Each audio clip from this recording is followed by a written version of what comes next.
พื่อนบ่โยโย่ไปนอกกูมาหาแต่เช้าท่านนี่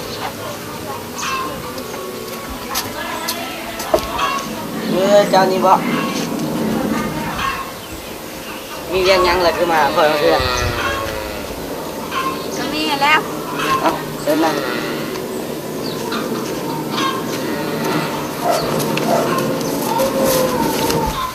มีเวียงยังเหรอว่ามาดูเดี๋ยวนี้มีโครงการวัยหนุ่มผู้ได้โอกาสคนได้ลงมาฮอดบ้านเฮาแล้วคนได้ลงมาเผยแพร่เกี่ยวกับการปกป้องสิทธิเด็กเพิ่นบ่ให้มีการค้าขายให้งานเด็กบ่ให้มีการกดขี่กูทีนให้งานเด็กบ่ให้มีการทารุณเด็กทางด้านทางกายหรือจิตใจเจ้าเข้าใจแล้วว่าเอาแสงกับท่านได้เข้าใจแล้วหากได้ยินเจ้ามาว่าเดี๋ยวนี้ล่ะคือว่าได้ยินผู้หนึ่งบอกลูกสาวเจ้าไปเข้าโรงเรียนมีอยู่ผู้หนึ่งมันสื่ออีแพงมันไปเข้าโรงเรียนเป็นยังเจ้าคือบอกลูกสาวเจ้าไปเข้าโรงเรียน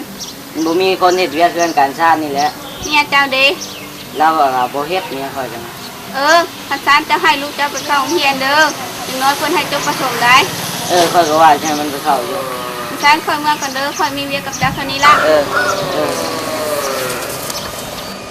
เรื่องหาน้ำมาสู่เจ้ากินบ่เป็นยัง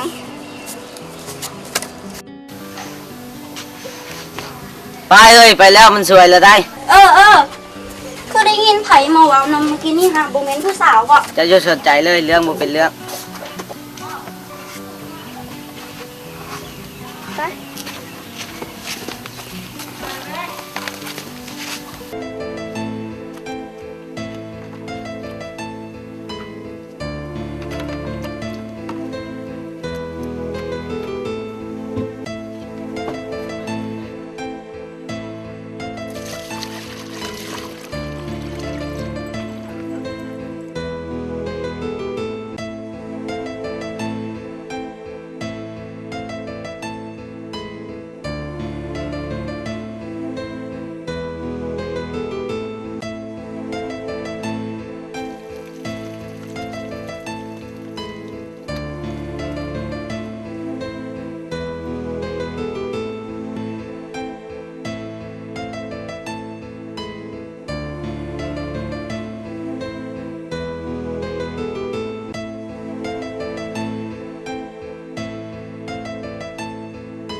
น้องไปรีดหมดอื่นไปกวดเพื่อนบอกอีกรีดอยู่นี่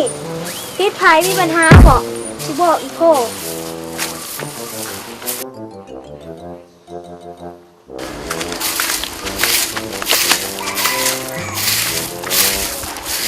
วมเลยน้อง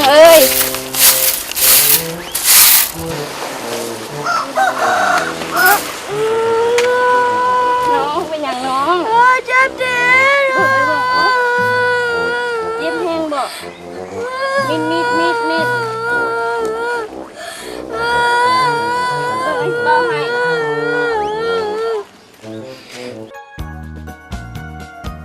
พรตัวเบิ่งดูนางแพงนะเราดูเฮ็ดเวียกทุกอย่างแต่เป็นอย่างค่อยเคยเห็นแม่ลาวหายลาแท้เอาจ๋าบ่หูบ่ว่านางแพงนะลาวบ่แม่นลูกของปลามุกได้แม่นแท้บ่ค่อยหาก็หูได้นี่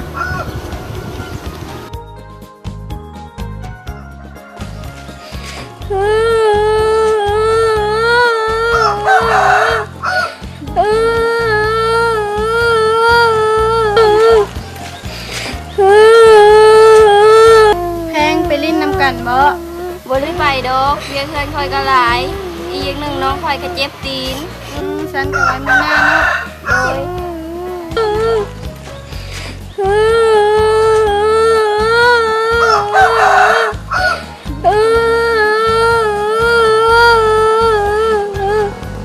ใครแหน่อยู่บ่น้อง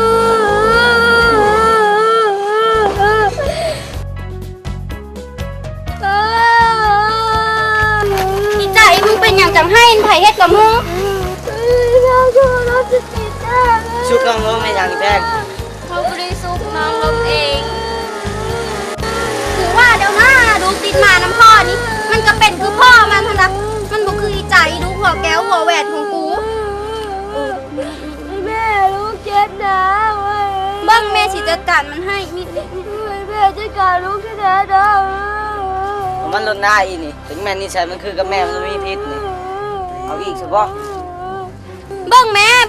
พ่อมันน้ำมันก็บ่ตักฟืนมันก็บ่ไปหาเครื่องมันก็บ่ซักถ้วยมันก็บ่ล้างจากเม่นคักลูกสาวเจ้านี่เบิ่งดิแล้วมันก็ยังไม่ตัดให้ลูกไปเที่ยวไปหาข้าวหาน้ำมาสู้กันกินพุไปเถอะแม่เว้าแล้วยังแนมเบิ่งหน้าอีกแม่รับตาช่างให้เจ้าตายเบิ่งแม่ลูกสาวเจ้านะ พอแล้วไปพี่แพงมาข้าวน้ำมันสู้กันกิน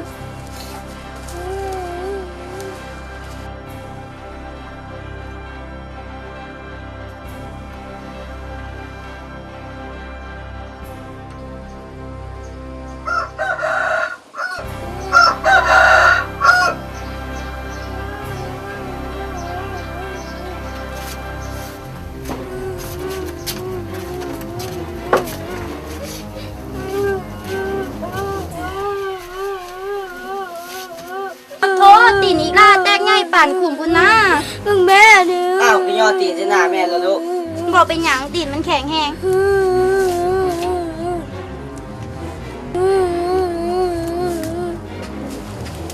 เฮ็ดหยังคือมาซาแท้พี่มาป่งอยู่พี่บ่ป่งอยู่พี่ลูกจับตีลูกย่างบ่มาป่งอยู่พี่แม่สิอุ้มลูกมากินเองบ่ลูกว่ามาป่งอยู่พี่ ลูกแม่ ไม่กินข้าววันเลยน้ำมูกหยังก็เป็นน้ำมีแพงนี่นะมันกินทานมันสมอยพี่แม่ลูกหิวข้าวว่ะลูกหิวข้าวพ่อมันเที่ยวบ้องอีแพงไปแต่งกินไหมนะลูกกินแม่ เจ้าไปแต่งกินเองบ่ได้บ่วันนี้แพงมันบ่สบาย โอ้ยมันสิเป็นหยังมันขี้ค้านมันสมอยเที่ยวบ้องมันไปแต่งกินไวๆดูพ่ออยากกินข้าวนี่ เจ้าอยากจำแนกลูกเจ้าลูกคอยลูกพ่อทำกันนี่แหละเรียกเกิดการชาติไปเฮ็ดเยี่ยมห้อยแล้วว่าข้าวมันก็แตกมาเยี่ยมห้อยแล้วดิเจออย่างนี้ เยี่ยมหอยอยู่ใส่ดูค่อยบ่ได้กินนี่ บ่ได้กินก็ย้อนชองให้ลูกชูเจ้าหาเรื่องกันเอง โทษเจ้ากาขึ้นเสียงกับค่อยคุณหมอ เป็นยังค่อยสิบ่กล้าที่ผ่านมาเฮ็ดเรามีแพ้มันเกินไปมันก็เป็นลูกของพวกเฮาคือกันมื้ออื่นค่อยแช่มันไปเข้าเรียนมีใจเรียกเกิดการชาติพวกเฮาพากันเฮ็ดเอาเอง บอกค่อยบ่เฮ็ดเด็ดขาดอันนี้มันแม่นเดียวของอีแพงมันบ่แม่นเดียวของค่อยอีแพงมันเป็นแม่ยิงมันต้องเฮ็ด ฉันเจ้าเป็นไผซะ ค่อยก็เป็นแม่อีแพง เจ้าเอาบ่สุดเจ้าก็เป็นยิ่งคือการซ้ำบ่นำเป็นผู้ใหญ่ในครอบครัวอีกเดี๋ยวนี้อำนาจการปกครองบ้านเพิ่นได้แจ้งให้เด็กน้อยทุกคนต้องได้เข้าเรียนอย่างน้อยให้จบชั้นประถมจึงจะถูกต้องตามนโยบายของพรรคและรัฐไปวางอ้อเจ้าเข้าใจแล้วบ่ถ้าเจ้าเข้าใจแล้วไปเที่ยวไปแต่งอยู่แต่งเกิดกันเฮ็ดหยังกิน บ่ได้เฮ็ดหยัง ค่อยลืมถามเจ้าฮู้แล้วบ่เกี่ยวกับการปกป้องสิทธิเด็กเจ้าปกป้องเขาเจ้าได้ถ้าเจ้าบ่ฮู้ค่อยสิบอกให้เดี๋ยวนี้เพิ่นบ่ให้มีการค้าขายงานค้าขายเด็กเพิ่นบ่ให้มีการกดขี่ผู้ที่แรงงานเด็กเพิ่นบ่ให้มีการคอยด่าทารุณเด็กทางการทางกายหรือจิตใจเจ้าเข้าใจหรือบ่ ค่อยก็หาก็สิได้ยินเจ้าเว้านี่แล้ว ถ้าเจ้าเข้าใจแล้วเจ้าควรฮักอีแฟนกับอีใจมันเท่ากันบ่ควรฮักหลังสั่งเบี้ยง แพงแม่ขอโทษเด้อที่ผ่านมาแม่เฮ็ดบ่ดีกับลูกบ่เป็นหยังลูกบ่ได้เครียดสั่งแม่ดอก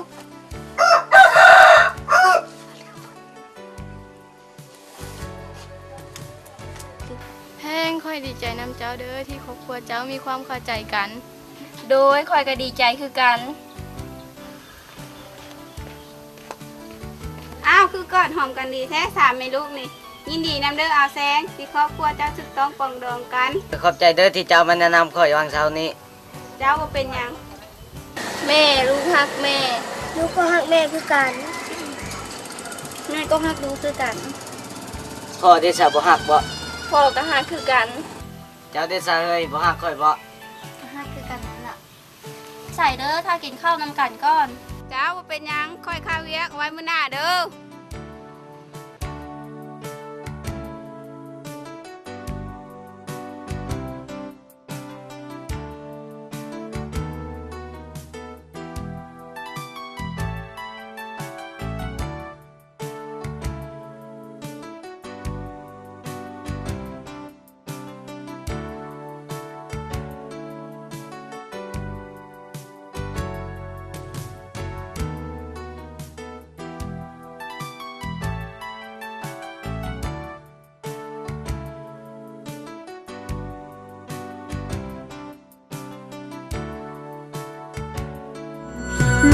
เกิดมา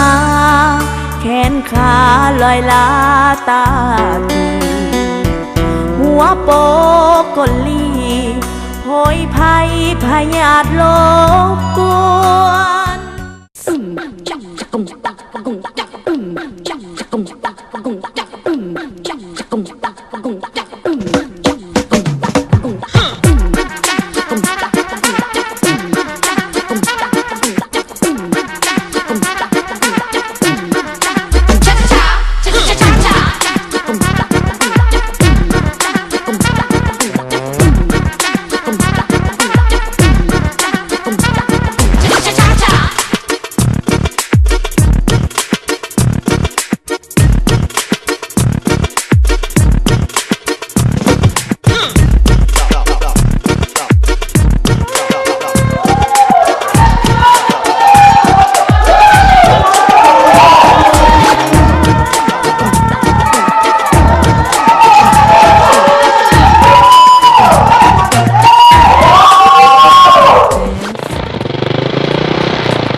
I've hungered for your touch a long, lonely time.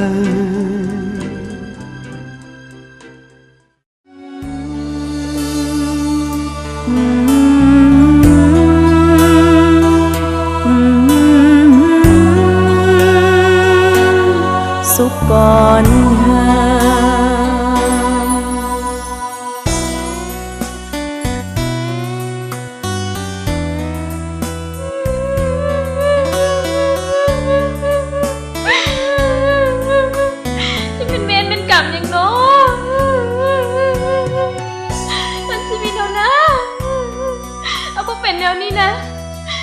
อนาคตดีขึ้นมูอยู่นะคิดฮอดอีพ่ออีแม่เด้โอ้ยสงสารตัวเองเด้โอ้ยโอ้ยนอโอ้ยแม่นเจ้าให้อหย่างก็ได้ก็เดียวแท้คือว่าให้แต่เศร้าพุ่นนะเศร้าเลยแม่ก็เดียวว่าเจ้าพอใจแต่งงานแล้วข่อยตัวเจ้าจังมาอยู่กับข่อยน่ะเจ้าจะให้ข่อยเฮ็ดจังได๋อีกเศร้าเลยแม่ก็ยังว่าเศร้าเอาซะนะนี่นะเศร้าเศร้าบ่เศร้าเศร้าบ่เศร้าแม่กลัวโพดมันเหลือแท้อยู่ไว้แล้วไปทางใหม่ก่อนนี่เศร้าหรือเศร้าเด้อจะได้กูกลับมามึงมาเศร้าเหรอวังเศร้า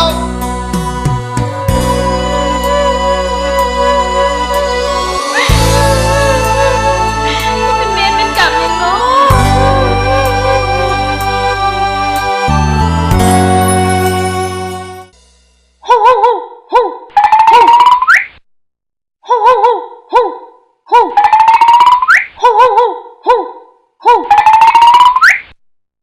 หันและสุกก่อนหืมโอ้ยเฮ้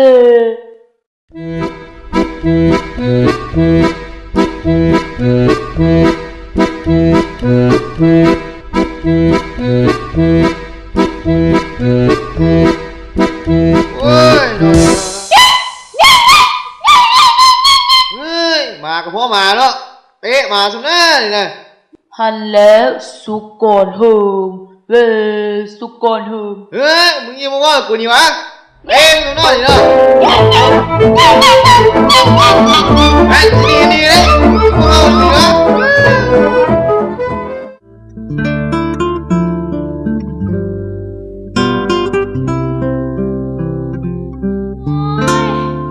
โอ๊ย โอ๊ย โอ๊ย โอ๊ยพาเขาไปหาหมอแน่โอ๊ย โอ๊ยเขาจะออกลูกแล้ว โอ๊ยเจ็บท้องแน่โอ๊ย โอ๊ย โอ๊ย อ้าวเจ้าเป็นอีหยัง โอ๊ยสักวันนี้เขาเจ็บท้อง พาเขาไปหาหมอแน่โอ๊ย เฮ้ยบูดอกมึงหมอนะ โอ๊ย มูแต่อ่านเบียร์มึงแหละ โอ๊ย โอ๊ย โอ๊ย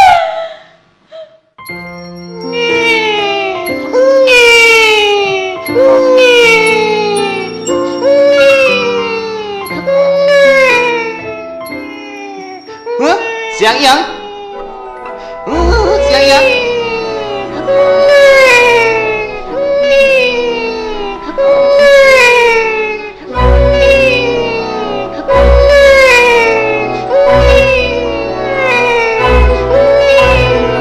โอ้โอ้ยตายลูกของตัวเป็นอย่างซี่ลูกบ่คือบ้านคือเมืองเขาโอ้ยหัวก็ใหญ่ตากระติบโอ้ยโอ้ยโอ้ยโอ้ยโอ้ยโอ้ยท้องกระปุ้งก้นกระรีบโอ้ยจังซี่มันสิแม่นลูกข่อยบ่เนาะบ่แม่นบ่แม่นบ่แม่นบ่แม่นลูกข่อยดอกแนวนี้น่ะโอ้ย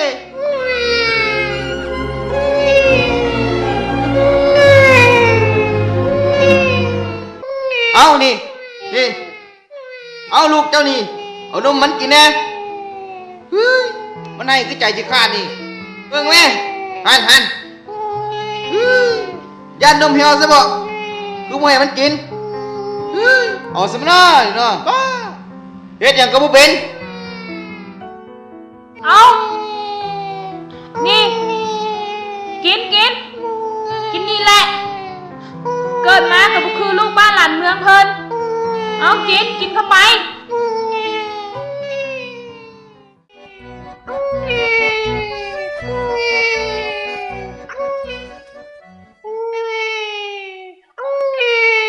พอมัน เฮ้ย อยู่ซ้าย อยู่หลังบ้านพี่ ออกมานี่มึงดู เฮ้ยเนาะเฮ็ดหยังก็บ่ได้เฮ็ดเฮ้ยแม่นหยังอีกก็ เอาลูกไปห้องหมอเน่นี่นะมันให้นี่นะ เฮ้ยบ่อายเขาเอามันเสียงไว้อยู่ในเฮือนนี่แหละมันบ่คือบ้านคือเมืองเพิ่นเบิ่งแม่หัวกระโปรงตากระติบท้องกระสุนเฮ้ย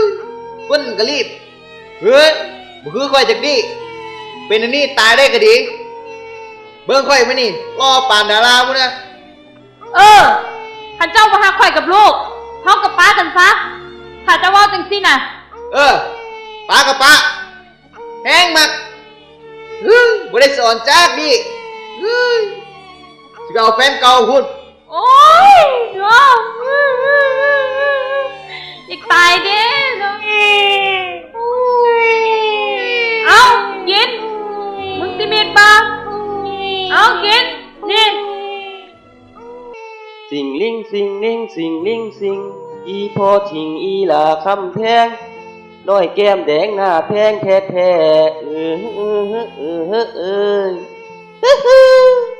เท่าได้หยัง โอ๊ยมานี่นี่หยังของเจ้าเกาะ จะเบิ่งคุณแม่ใส่โอ๊ยข่อยเห็นกับเจ้าเถียงกันเต้เศร้าๆพุ่นน่ะเบิ่งแม่ลูกกับเจ้าหันให้แต่เศร้าป่านนี้ยังบ่เศร้าป่านนี้ไปเบิ่งเขาไปโอ๊ยพวกเจ้าเป็นเอี้ยงคือปลาลุงให้โดนแท้เบิ่งแม่เสียงมันให้สินะข่อยว่ามันบ่สบายได้ไป เกี่ยวพาลูกไปหาหมอไว้ โอ้สิไปห้องหมอได้เนาะอ้าวอันสั้นจะพาเมียเจ้าไปเกิดลูกอยู่ห้องหมอได้ กะเกิดอยู่ห้องหมอเฮือนนี่แหละ โอ้ยสมพอดอกแต่พวกเจ้ากับพานมาก็ได้พาไปซักยาอยู่บ่นี่นะบ่แล้วเห็นบ่เบิ่งแม่นี่นะลูกข่อยนี่นะพาไปซักยาหาตะมาเมื่อกี้นี่ลูกข่อยแม่นี่นะอุดมสมบูรณ์แข็งแรงเด้อ้วนผีดีงามเบิ่งลูกเจ้ามันได้แตกต่างกับลูกข่อยได้นี่นะไว้พวกเจ้าพาลูกเจ้าไปซักยาก่อนไป เอาลูก นี่ กินมีดบ่ให้ลูกมีดโอ้ยเมียจะเอานมอันนี้นี่วะให้ลูกกินน่ะก็นมอันนี้แหละมันกินมาจะเกิดขึ้นนะโอ้ยบ่ได้ไดเด็กน้อยเกิดมาใหม่ยังน้อยต้องได้กินนมแม่6 เดือนได้โอ้แม่นหวะแม่นแล้วไปเกี่ยวพาลูกเจ้าไปห้องหมอไว้โอ้ไปเอาลูกไปห้องหมอไปไปเถอะไปหมอไปท่านเห็นบ่เท่ามีอย่างเท่านี่เบิ่งนี่แหละเอิ้นว่าครอบครัวสุขก่อนเทิมเฮ็ดหยังก็บ่เป็นบ่เลยเมื่อยใจนำเขาอีกนะไปพวกเฮากับพากันกลับเมืองเฮือนไปไปพักเรือโอ้ยมินลูกโอ้ยบ่ให้ลูกมิดไว้เดี๋ยวพามาห้องหมอแล้วนี่นะสบายดีท่านหมอเจ้าสบายดีมีอย่างบ่นอโอ้ยก็พาลูกมากวดนี่แหละใส่มาให้ท่านหมอกวดมึงดูโธ่ป้าหัวมันอย่างคือมันใหญ่แท้ตายตาเป็นอย่างคือมาเป็นจังซี่ป้าทองป้าก้นแขนกะน้อยขากะรีบแม่น้อยคันสั้นพวกเจ้าแต่งงานกันอายุตอนจักปีนี่15 ปีนี่แหละโอ้คันสั้นตอนถือพาได้ไปกวดพญาติและฝากท้องบ่โอ้อยู่ไสพ่อบอกแอน้อยเแอน้อยกินนมแม่บ่เด็กต้องนมเราน่ะโอ้อาการแบบนี้หมายถึงเด็กปัญญาอ่อนพิการทางด้านสมองและห่างกายย้อนพวกเจ้าแต่งงานก่อนเวลาอันควรเอากันแต่อายุ15 ปี